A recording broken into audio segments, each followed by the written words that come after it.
হরে কৃষ্ণ। রাধে রাধে। আজকে নিবেদন।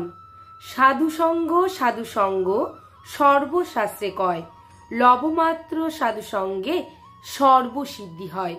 এই কথার অর্থ কি? একটি নিমিষের জন্যও যদি শুদ্ধ ভক্তের সঙ্গ লাভ করা যায়, তবে সমস্ত শাস্ত্রে বলা হয়েছে যে তার সর্বসিদ্ধি লাভ হবে।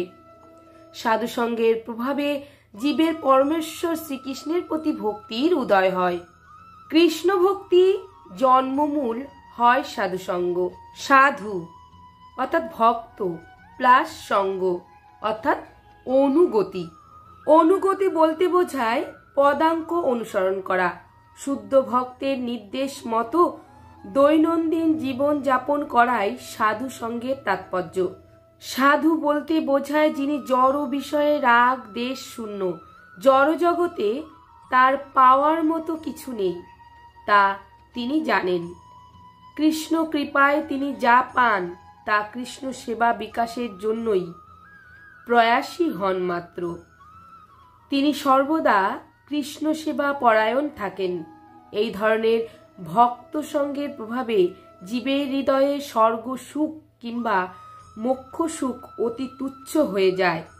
অসৎ সঙ্গ প্রভাবে যেমন মায়িক বিষয় ভোগের প্রতি আসক্তি বৃদ্ধি পায়, তেমনি সাধু সঙ্গ প্রভাবে শ্রীকৃষ্ণের সেবার প্রতি আসক্তি বৃদ্ধি পায়। বলা হয়েছে, সমবাসনাযুক্ত স্নিগ্ধ স্বভাব নিজ অপেক্ষা উচ্চতর সাধুর সঙ্গ বাঞ্ছনীয়। সাধু সঙ্গ ফলে হৃদয় পরিশুদ্ধ হয়, জীব কৃষ্ণ ভক্তি পরায়ণ হয়। সমস্ত কর্ম সাধিত হয় কৃষ্ণ ভক্তি সম্পাদনের ফলে। কৃষ্ণ ভক্তি কইলে সর্বকর্ম কৃত হয়। এই ব্রহ্মাণ্ডের কারোর জন্য কিছু কর্তব্য বাকি থাকে না যখন কেউ কৃষ্ণ ভক্তি সম্পাদনে আত্মনিয়োগ করে, সাধকের হৃদয়ে সমস্ত চাহিদা পূর্ণ করে। বলা হয়েছে যে গঙ্গা পাপম শশী তাপম দৈন কল্পতরু হরে। পাপম তাপম তথা দৈন সদ্য সাধু সমাগম। গঙ্গা আমাদের পাপ হরণ করেন, চন্দ্র আমাদের তাপ হরণ করেন, কল্পতরু আমাদের দৈন হরণ করেন।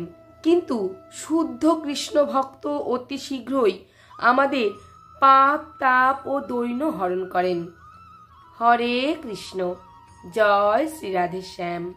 হরে কৃষ্ণ কৃষ্ণ কৃষ্ণ হরে হরে, হরে রাম রাম রাম হরে হরে।